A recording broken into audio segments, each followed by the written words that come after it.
It's my seat.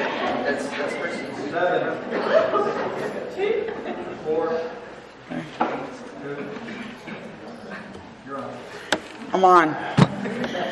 Good evening, ladies and gentlemen. Welcome to the Fourth Dimension group of Alcoholics Anonymous. My name is Susan Coe, and I'm going to be your alcoholic chairperson.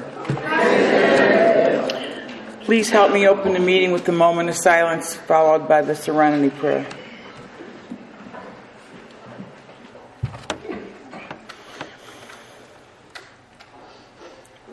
Serenity Prayer.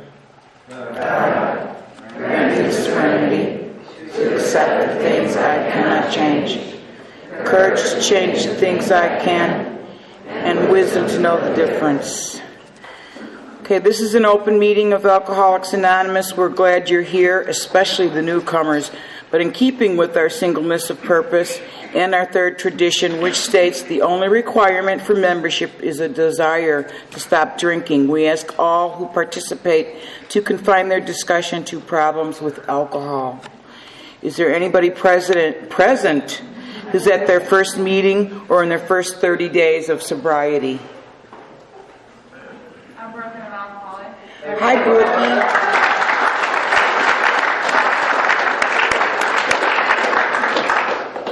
Anybody else? Is there anybody from out of town or out of the county? Okay. Okay, I've asked Monica. I've asked Joey to read the preamble.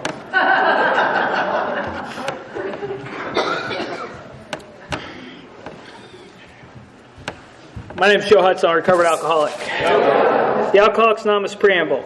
Alcoholics Anonymous is a fellowship of men and women who share their experience, strength, and hope with each other that they may solve their common problem and help others to recover from alcoholism. The only requirement for membership is a desire to stop drinking. There are no dues or fees for AA membership. We're self-supporting through our own contributions. AA is not allied with any sect, denomination, politics, organization, or institution. Does not wish to engage in any controversy, neither endorses nor opposes any causes. Our primary purpose is to stay sober and help other alcoholics to achieve sobriety.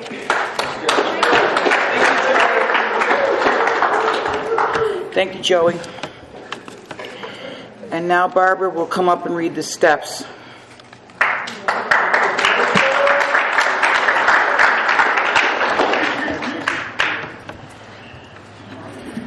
Hi, I'm Barbara, and I am definitely an alcoholic. These are the steps to recovery. 1, we admitted we were powerless over alcohol, that our lives had become unmanageable. 2, came to believe that a power greater than ourselves could restore us to sanity. 3, made a decision to turn our will and our lives over to the care of God as we understood Him. 4, made a searching and fearless moral inventory of ourselves. 5, admitted to God, to ourselves, and to another human being the exact nature of our wrongs. 6, we're entirely ready to have God remove all these defects of character. 7, humbly ask Him to remove our shortcomings. 8, made a list of all persons we had harmed and became willing to make amends to them all. 9, made direct amends to such people wherever possible, except when to do so would injure them or others. 10, continued to take personal inventory, and when we were wrong, promptly admitted it. 11, sought through prayer and meditation to improve our conscious contact with God as we understood Him, praying only for knowledge of His will for us and the power to carry that out. 12, having had a spiritual awakening as a result of these steps, we tried to carry this message to alcoholics and to practice these principles in all our affairs. Thank you. Thank you, Barbara. Now, if you could please silence your cell phones at this time. Also, we ask if you could please refrain from getting up and down during the speakers, but if you must, please do so quietly. And if you're going to smoke, we ask that for you to please be away from any of the buildings and please be respectful as we are guests of the church. Also, if you have any announcements in between speakers, please see the group secretary. Group secretary, please raise your hand, Mr. Matt. Now our first speaker, it's his first time, so be gentle. Brad.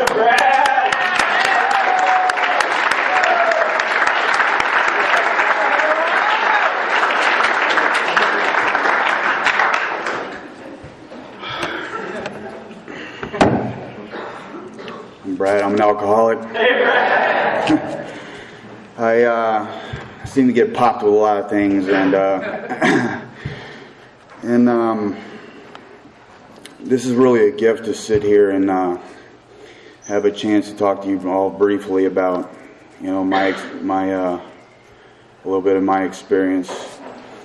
And the gift is really too is the simplicity of the program, and it's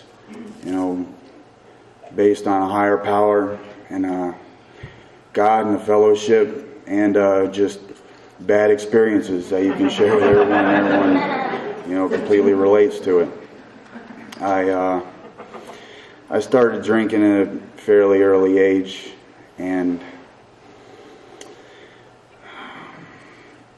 it's kind of bad when your folks want to take you out when you first had turned 21 and to go out to enjoy a few drinks. But on my 21st birthday, my parents had given me a empty 6-pack of Miller High Life, and that was just something I just kind of laughed at for quite a while. It was I knew I was an alcoholic. I knew I had a problem in my late teens, but I fully conceded, and that was when I was 19. But this being a gift, the last almost 4 months of my life has just been restructured and recreated. I've been to, I could count the number of times I've been to AA before I came in by complete, desperation. There was nothing subtle about it.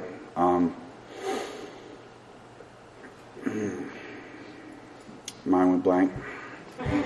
Anyway, the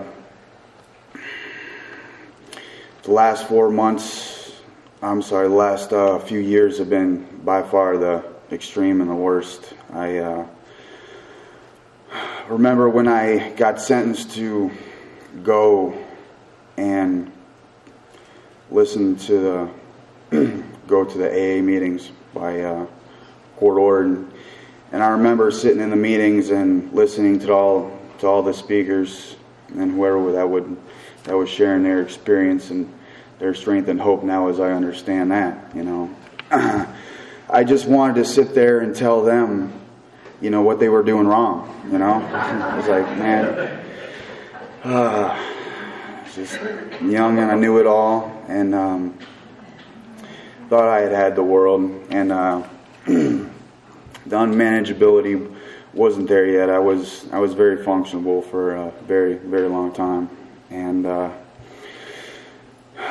after leaving the meetings, I just thought about the sincerity and the everybody's voices, and I knew in the back of my mind that I was really done, and I met my match. I knew that, and it was the obsession for a long time, and I can't really tell you I had a specific amount of reservations. The only reservation that I've only had was the obsession to be a normal drinker and to drink like anybody else, and all that crap went out the window when I had tried to drink socially, and it just wasn't fun.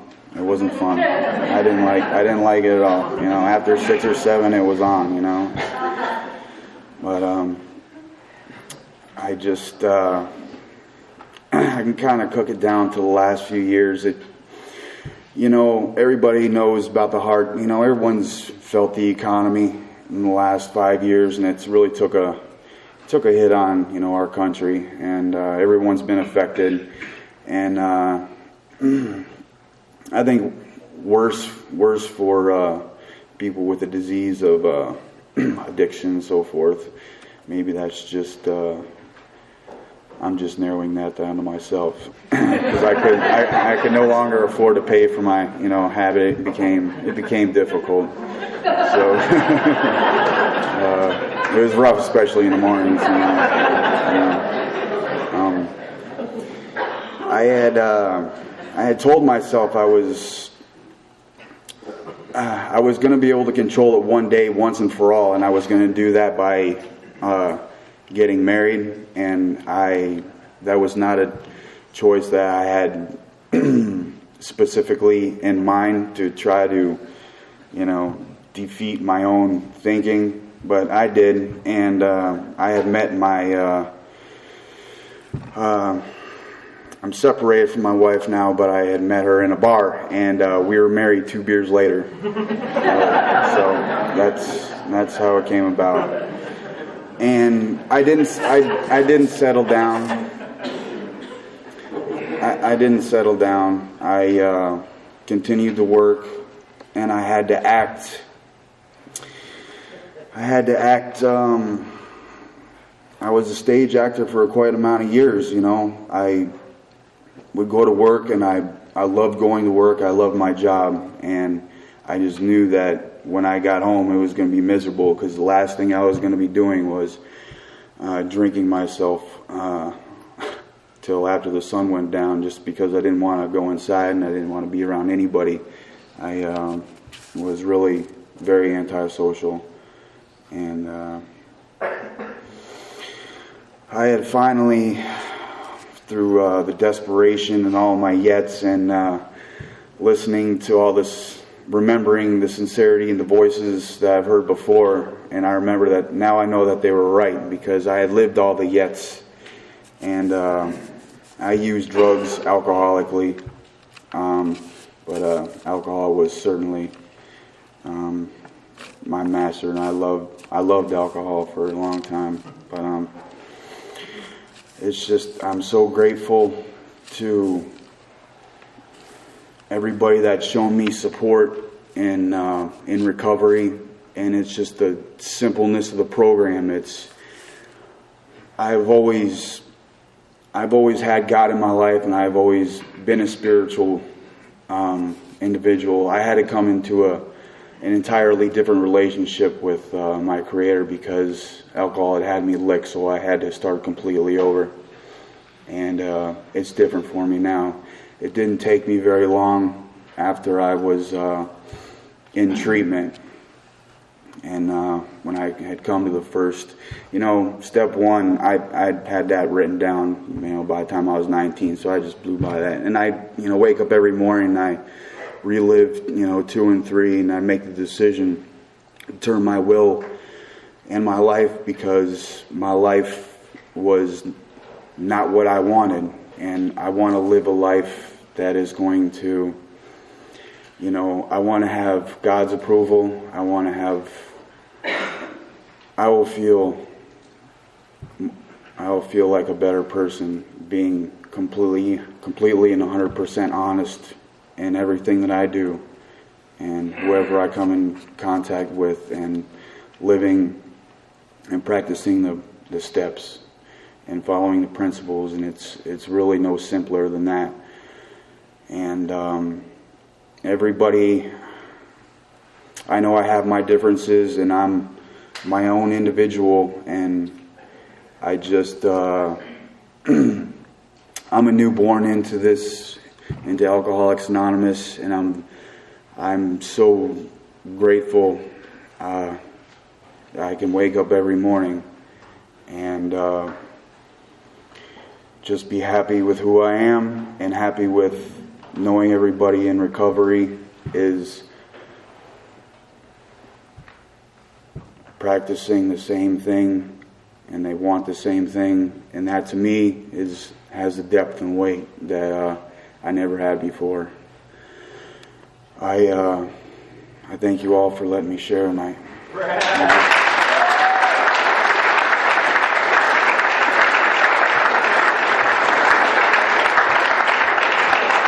Good job, Brad. Hey, Joey. Okay, Brian is going to come up and read our traditions.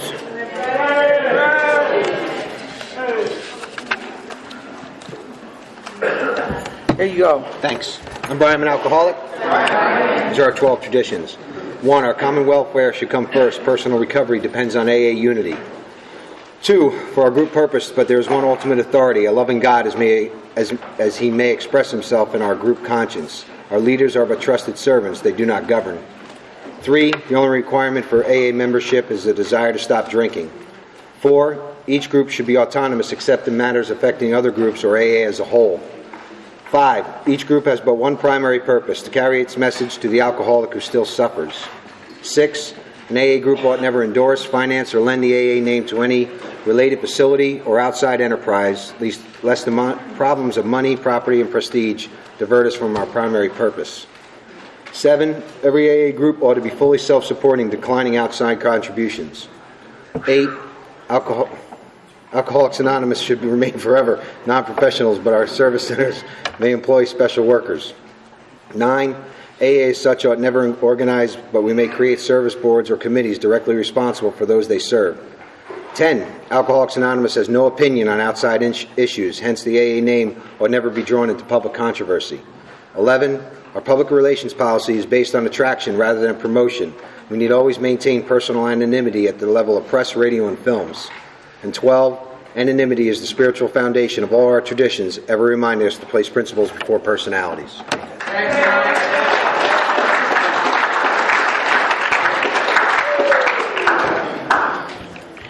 Thank you, Brian.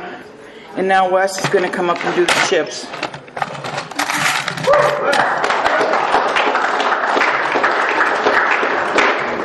Hi everybody, my name is Wes Rogers. I'm a recovered alcoholic.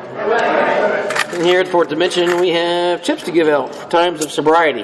We have a silver chip for anybody who wants to start this way of life, 24-hour chip. Any takers? Alright, we got a red chip for 30 days. Got a gold chip for 60 days. Alright.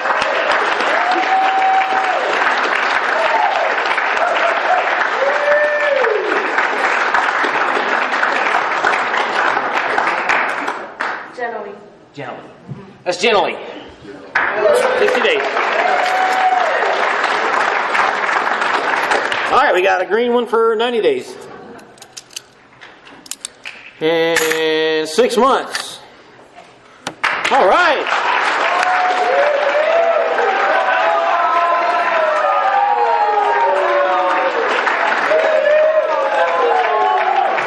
That's done. And another chip for 90 days, or 9 months. Something like that. And we have poker chips for 1 year or multiples.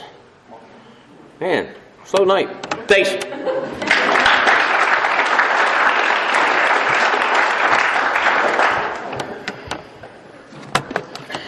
Okay, and now we're going to have Stephen from the Tampa YPG.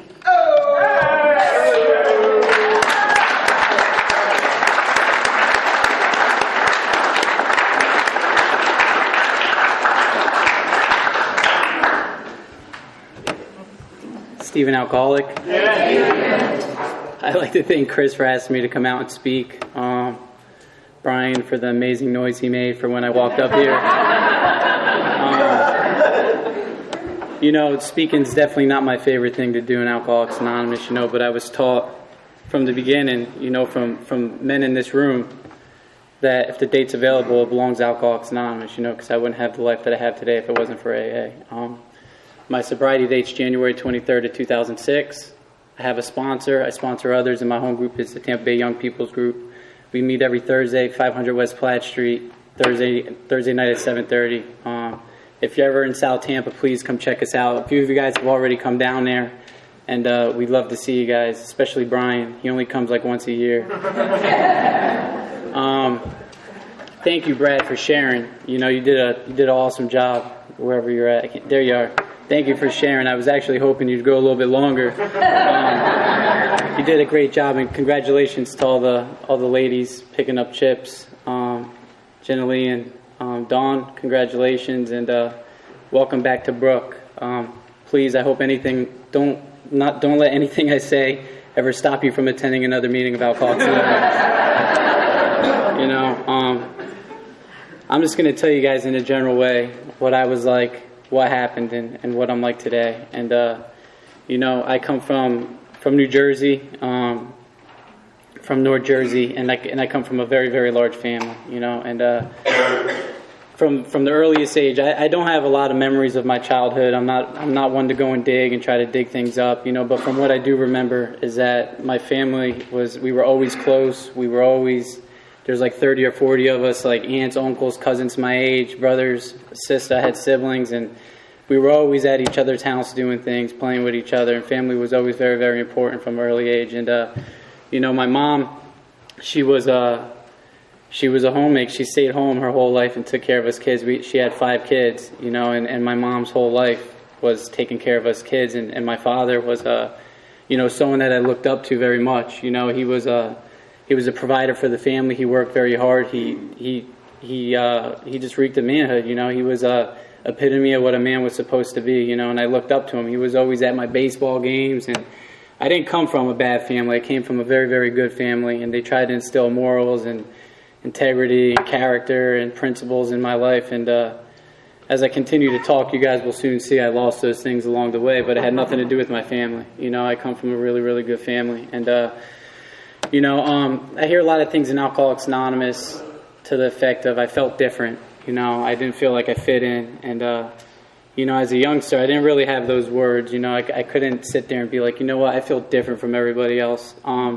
What I really remember is I was never okay with where I was at, who I was with, and what I was doing. You know, I always remember if I was doing something on Friday night, I was planning what I was doing on Saturday night, and so on and so forth. I was just never okay with where I was at. You know, I was always, my mom even called me. I was like 8 years old. She's like, you're a shaker and mover. You know, I always had to be doing something.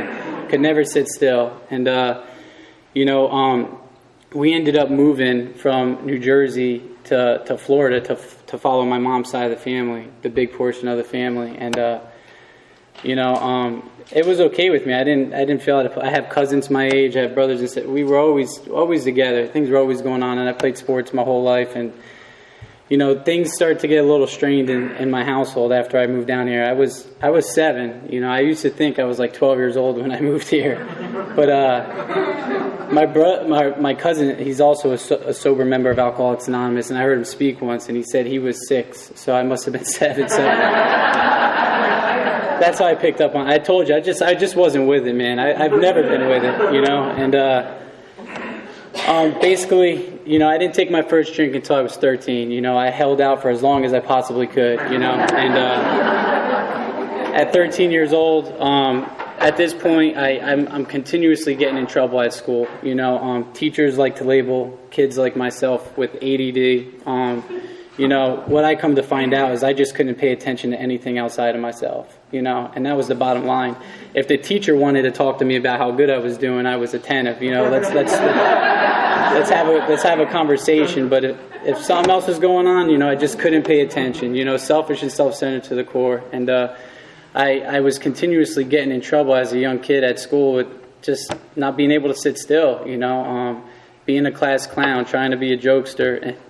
And my father, you know, he's very old school. He's trying to teach his kids responsibility, and he would tell me, you know, Stephen, like, either you're going to stop with all this nonsense, or I'm going to quit being your coach, you know. And you know, I never listened to anybody, you know.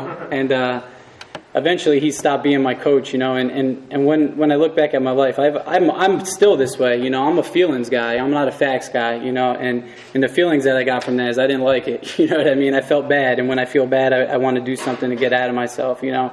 And the fact of the situation is that my father was trying to teach me some kind of responsibility, to let me know that it was not okay just to act any way I want, you know. He was trying to let me get an education that would hold me in good stead to this day, you know. And I was unwilling to listen to anybody. I was a loose cannon, you know. And at the same time, that was 13 years old, I ended up picking up a drink. And the first time I drank, I didn't get drunk, but it's because it was monitored. My friend's older brother was there, and a few of you guys know me in here. pretty well. I'm a very competitive person as well. It's another shortcoming of mine, and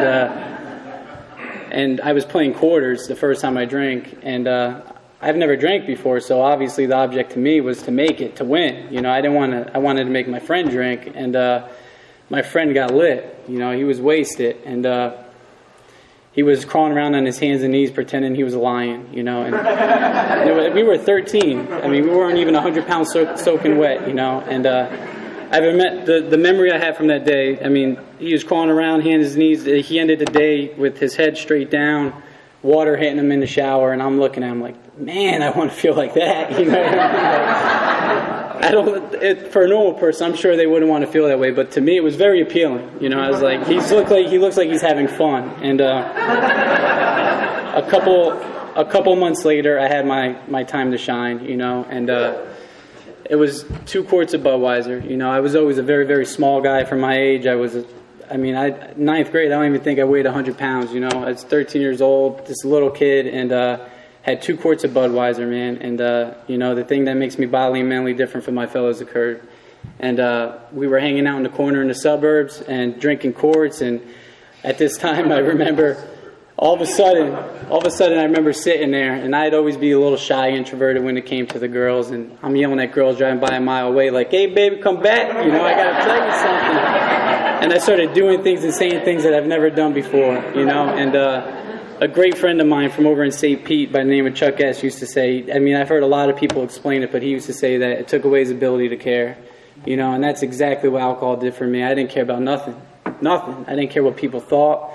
I didn't care about my parents, my family. I didn't care about nothing. And what a relief for a guy like me with a busy head, you know. And my alcoholism progressed very, very quickly, you know.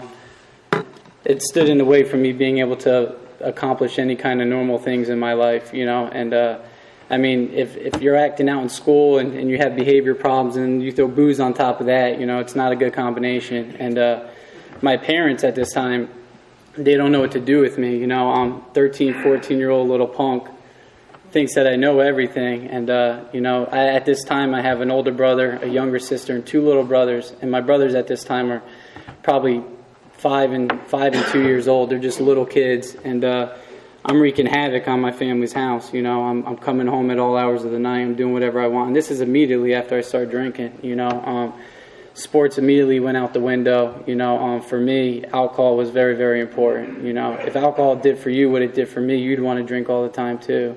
And you know, by the time I was 14 years old, my parents they didn't know what to do with me, and it's not easy when you're 100 pounds, you're 14 years old, and you look like a toddler to get alcohol all the time. You know?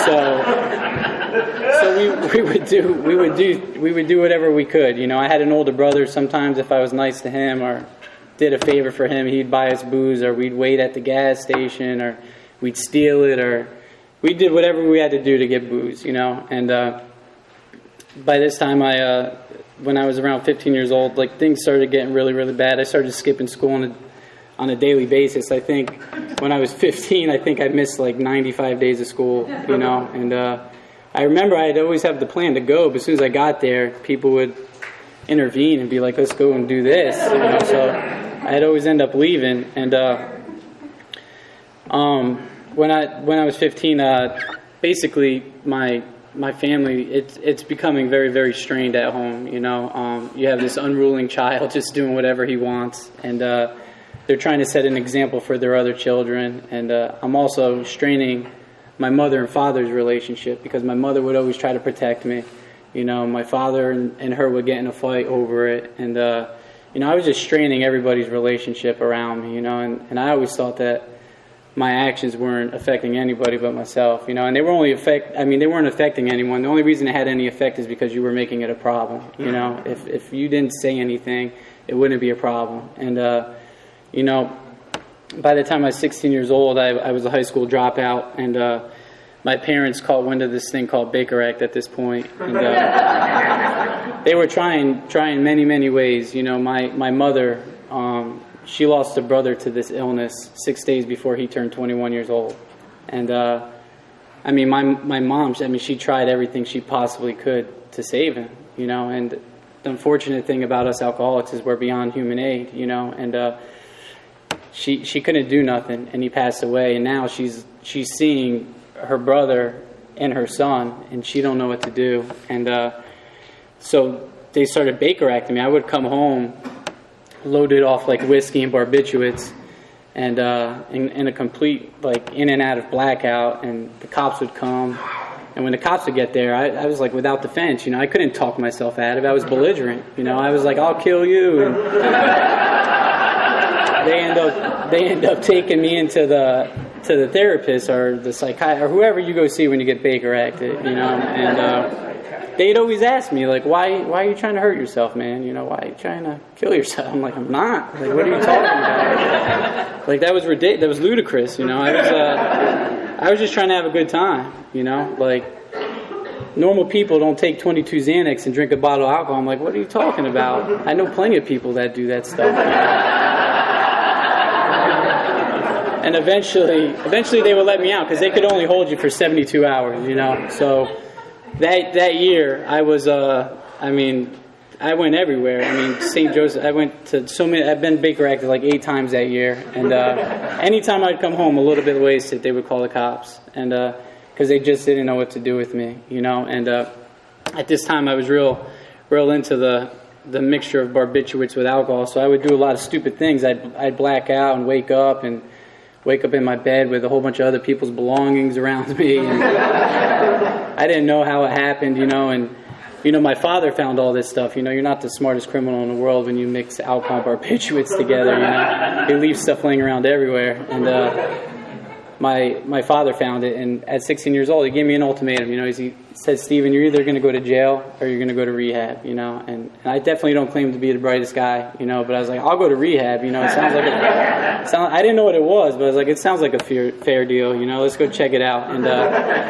they took me over to Fairwinds over in Clearwater, and that place is awesome, man. You know, it was nice. You know, I felt like I was at like a resort. I didn't have to go to school. I was in jogging pants all day, like drink juice, eat a whole bunch of food, and listen to Eminem. You know, and I couldn't wait for my release. You know, the whole time I was there, I would tell myself like, see, there was one thing that always bothered me when I was out there drinking. You know, and I have 2 little brothers, and for some ungodly reason, they looked up to me. You know, for some reason, they wanted to be a part of my life. You know, and every time I would go away or go and do something, I would say, you know, I'm going to come home. I'm going to be a good big brother. You know, I'm going to do the right thing. I'm going to grow up. I'm going to become a man. And, you know, I got released from that rehab like 30 days later. And, you know, I'm sure they took us to AA meetings. You know, I'm sure people from Alcoholics Anonymous came and talked there. You know, I just didn't hear you guys, you know. And basically, I got out of there and I went back to that same rehab 4 months later to finish out my parents' insurance, you know. Except this time I snuck stuff in with me, you know, because I knew, you know, I was like, all right, I'm going to be here for a while. And, you know, I didn't know what an alcoholic was, you know. I didn't know that I suffered from an illness in which a spiritual experience would conquer, you know. I had no idea. I didn't know. And after I got out of rehab for the second time, I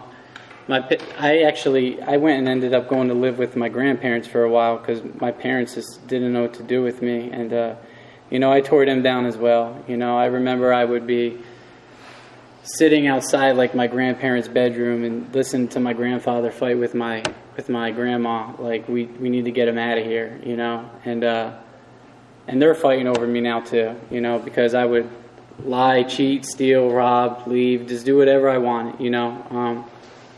I never had any kind of concern for any other human being on the face of this earth prior to coming to Alcoholics Anonymous. You know, it's not something I'm proud of, but I could tell you that I cared about you or that I loved you, but the truth of the matter was my actions said that I didn't. You know, I only cared about myself.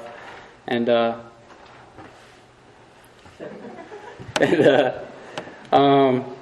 okay, kind of got lost there.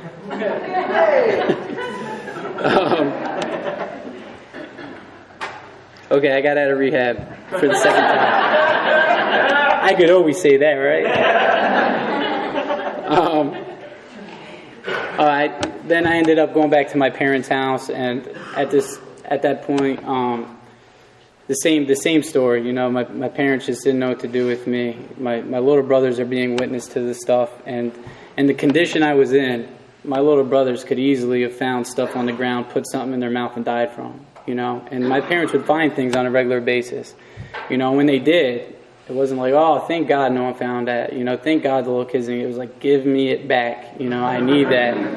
And I'd make up any kind of story too. Like, if you don't give me that bag of stuff, someone's going to kill me. You know, you need to give it to me now. You know, and I would do stuff like that. You know, just terrify my mom. You know, she didn't know what the hell to do, man. They weren't. I came from a really, really good family, and she was just baffled what her son turned out to be. And by the time I was 17, I ended up getting arrested for the first time. And you know, when you're a high school dropout, you know, very, very poor work ethic. You know, I've never worked a day prior to coming to Alcoholics Anonymous, and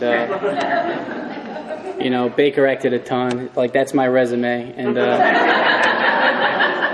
so I ended up having to commit some crimes in order to do the things I need to do every day, you know, to stay comfortable in my own skin. And I got arrested for the first time when I was 17. And I remember it was, I got sentenced the day before September 11th when the trade centers got hit. And I remember sitting in the courtroom with my parents. My father, I hated my father, you know, but he'd always show up for his worthless son. And my mom sitting there with that look of disappointment, terrified. I mean, I was just a 17-year-old little kid who thought that I knew everything. And, you know, this judge sentenced her son away to a year that day, and there was nothing they could do about it. My mom's sitting there crying. My father's sitting there trying to console her, just disappointed in me, you know. And I remember walking back to the cell block that day from the courtroom, and the only thing I thought about was myself, you know. I remember thinking, when am I going to get out of here? Why do I have to go away again? You know, I wasn't thinking about my family, my little brothers, my mom, my dad. I wasn't thinking about the victims of the crime. You know, the thing I seem to suffer from the most is my selfishness and self-centeredness. You know, and it says that we must be rid of that or it will kill us, you know. And basically when I went away for a year, you know, I went to Okeechobee out there, and, you know, I didn't know what an alcoholic was, you know. I mean, I went away the whole time, and when I was away, I'd tell them I couldn't sleep and stuff like that, and they would give me stuff, and I'd save it up to the weekend and try to have a party on the weekend, and tell them I had ADD for sure, try to save up my Adderall and take a bunch of that. And I remember the first time I went away, my parents told my little brothers that I went to college, you know, and they didn't know any different. They were just little kids. And I remember, like I said, there was time in my life, there were times in my life where I had good intention, but never no action to follow it up. And I really wanted to be a good brother to my little brothers. You know, I wanted to throw the baseball with them, or take them to the movie, or just be a part of their life in any way, you know. And the unfortunate thing about it was I always wanted to be a part of their life when I couldn't be. You know, when I was locked up, when I was Baker acting, when I was in rehab, you know, but when I was available to, I was nowhere to be found. And I got out after doing a year, and nothing changed. And I started drinking and getting wasted as soon as I got out, you know, because I didn't know that drinking alcohol was my problem, you know. I just and it wasn't my problem, it was my solution, you know. Living life without alcohol was my problem, you know. I didn't know how to live in this world without drinking. And as soon as I got out, I started drinking again. And basically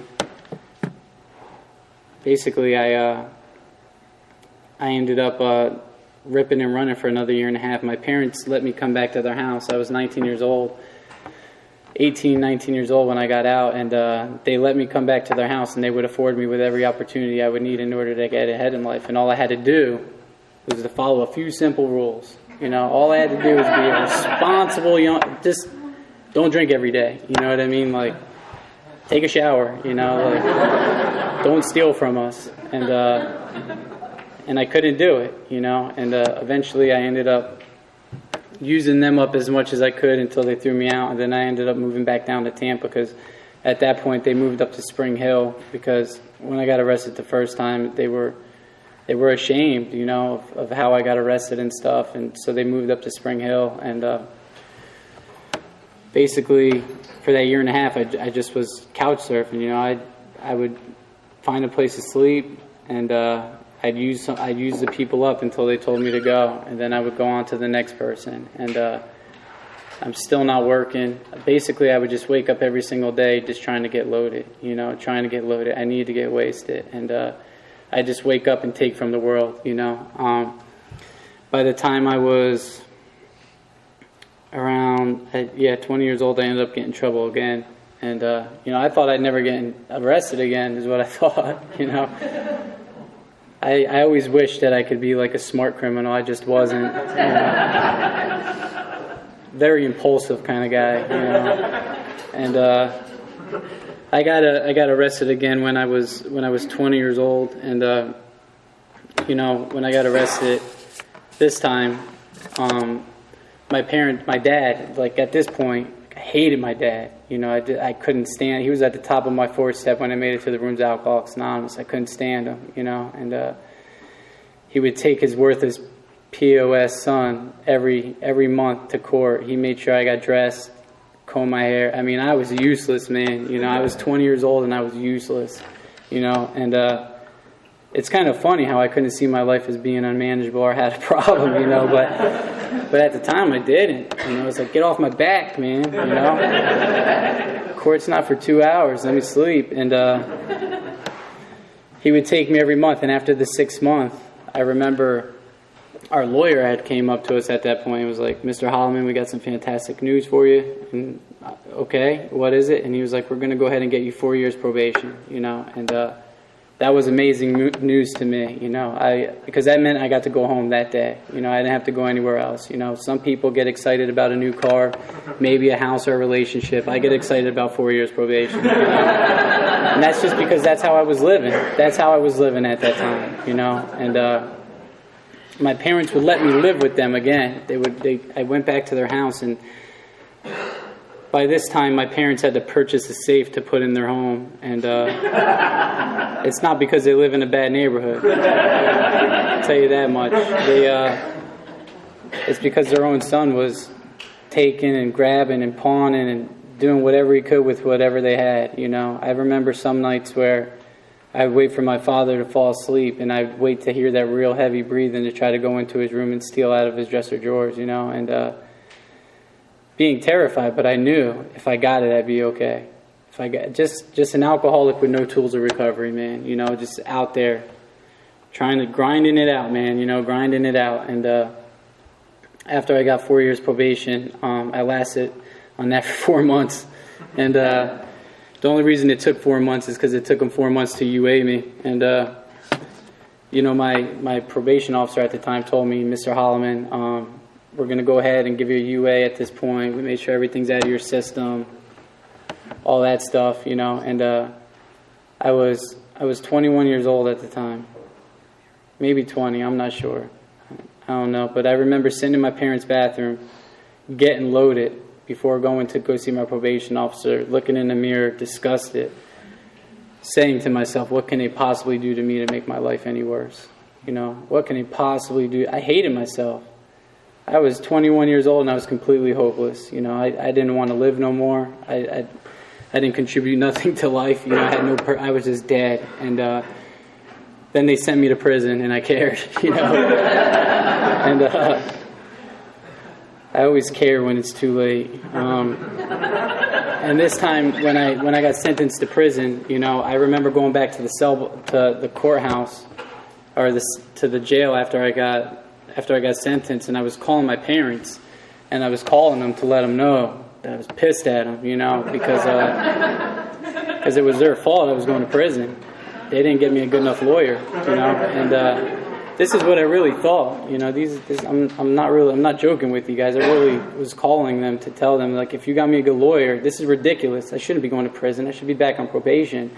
And my little brother picked up the phone, and at the time he was 11 years old, and you know, when he picked up the phone, the first thing he asked me is if I would be home for his birthday this year, you know. And unfortunately, I had to tell him no. And then I asked him if he knew why, and he said yes, because you're going to prison, you know. And then I asked an 11-year-old kid if he knew why I was going to prison, and the best answer he could give me was because you drink too much. because you drink too much, you know. We're always the last people to find out what's going on, man. You know? I was baffled, like, really? And that hurt me a lot, though, because as I said, I don't know why, but I just always wanted to be a good brother. I felt like it was important, and I was just always incapable of doing those things. And, you know, this time when I went to prison, you know, I told myself, you know, maybe you shouldn't drink. When you drink, you go places. You know, maybe you should slow down and try to do this thing, grow up, become a man, get a job, maybe get your GED, get an apartment. Like, I always thought that normal living was the solution to what was going on inside me, you know, when it's the furthest thing from the truth. You know, there's things that I must do on a daily basis in order to keep my connection with God that keeps me sober. You know, if just not drinking was okay, I would be at home right now. I wouldn't be here. You know, if I could just not drink, I lost the power of choice and drink. You know, the only thing that keeps me from that is God. And I find God here with you guys. And basically, I ended up getting out. My mom, she wrote me every week, man. You know, my mom, she loved me a lot. You know, if I treated people, if someone treated me the way I treated them, they wouldn't be a part of my life. They wouldn't be. And she just loved me a lot, man. I totally had undeserving love from them. And basically, when I'd write her and tell her, you know, I changed, I'm going to do this, I'm going to do that, I got out of prison, and I was drunk 12 hours after I got out. And, you know, it talks about in our big book, we can't bring in sufficient force the pain and suffering of a week, a month, 12 hours ago. The strange mental blank spots. You know, I was without defense against a drink. And I drank immediately as soon as I got out. My father picked me up, the guy I hated, you know, the guy I couldn't stand, came to pick up his worthless son from prison again, you know. And again, they would bring me back to their home and afford me with every opportunity I would need to get ahead in life, and I threw it in their face. You know, I threw it directly in their face, and I started getting loaded on a regular basis as soon as I got out, you know, because like I told you before, I didn't know I was an alcoholic. And basically for me, I only got a little time left, right? I'll get sober, guys. Promise. Basically, I was 22 years old, you know, and I used to have to call at this point I was homeless. I used to have to call my mom, and she used to have to come and bring me sandwiches on the corner to make sure I was eating. You know, I was 138 pounds. You know, my face was sunken in. I was yellow. I wanted to die. You know, I didn't want to live anymore. And what do all tough guys do when they run out of options? They call mom, you know. And that's what I did, you know. I called my mom, and I told her, I was like, Mom, I don't want to live like this no more. You know, I can't live like this no more. I don't know what to do, you know. And my mom's been waiting to hear that for a long time, you know. It was 10 minutes later, she called me back. She's like, you're going here, then get your stuff, you know. And by that time, I'm like, I don't think it's that bad, you know. I think we're jumping the gun here. And, you know, I had no idea, you know. I ended up going into CRC down the road January 23rd of 2006. And I had no idea what my problem was, what my solution would be, or the good life I'd have today if I followed you guys, you know. Man, when I got here, I was in rough shape, you know. Like I said, I was a loser, but I still had my pride, you know. And don't tell me what to do, you know. And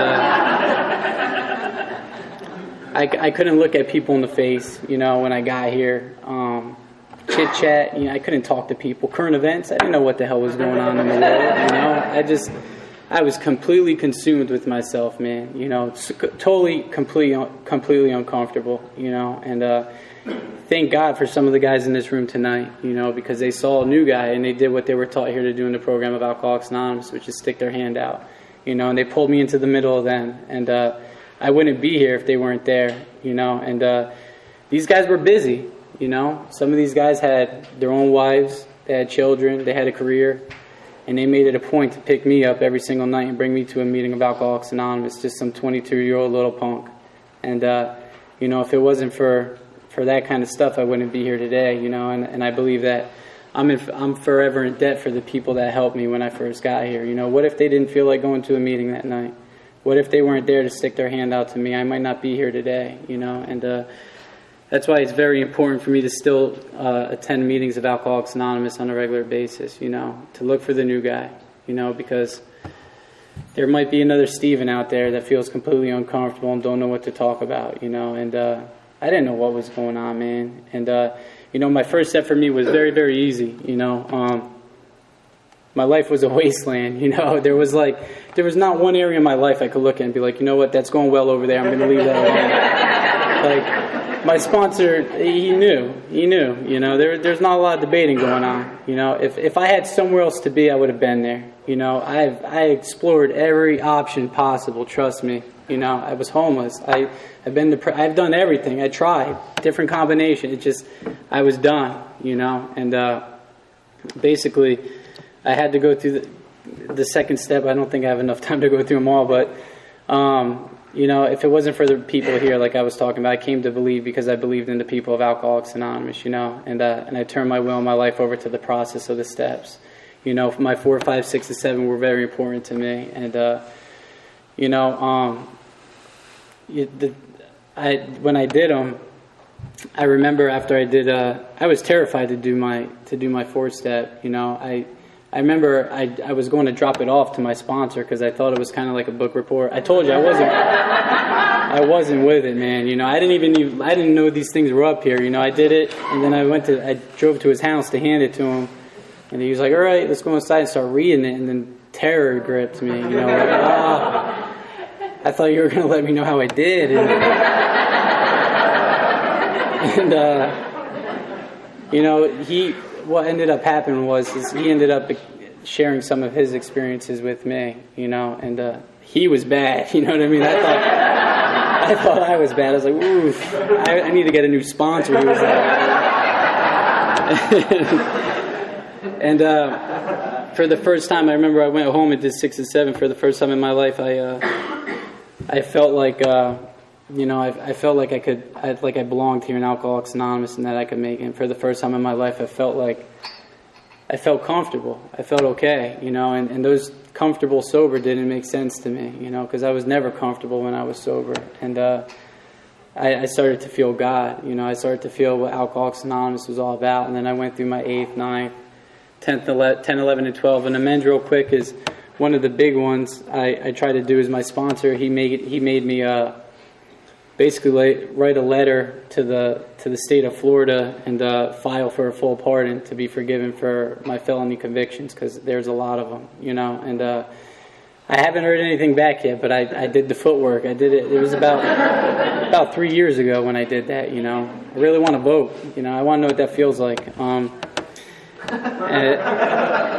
10, 11, and 12, and 10 me, 11 God, 12 you, you know, and that keeps me in the game here. And you know, I just want to share with you guys real quick some of the gifts that I've gotten since I'm well overpaid here, well overpaid. I'm telling you, man, when I look back at my life, there's no way that I should be living the life that I have today. You know, it's an unmerited gift that I got here in Alcoholics Anonymous, you know. And I ended up meeting a lovely woman, sober. I was about a year sober, and we ended up getting married about a year ago, or a year and a half ago, something like that. She's here, so which was amazing, you know, because for a guy like me, still very much selfish and self-centered to the core. I mean, you could talk to her after the meeting. She's sitting next to Brian. A 1-week relationship is a big deal, you know, and me and her have been going strong now for like 5 years, and it's unbelievable. And you know, and that woman, my mom, the woman that I ripped her heart out and crushed her, you know, I got to share a dance with her at my wedding, you know, and me and her were crying together on the dance floor, and they were tears of joy. You know, she was happy to see that her son grew up here in the program of Alcoholics Anonymous, you know, and these are things that I would have never got to experience if I didn't come here, and my family would have never got to experience them if you guys didn't show me how to live, you know. So I thank you on behalf of my family, because I'm telling you, they're sleeping a lot lighter now these days, you know. And my father, that guy that I hated my whole life, you know, he called me today to wish me happy birthday, and my birthday's on Sunday. So Brian says it's still a big deal. At least he called. So It's amazing though, because I call my father now on a regular basis, and sometimes I ask him for advice, even if I don't want it or need it, because I deprived my father from being a father to me for so many years, and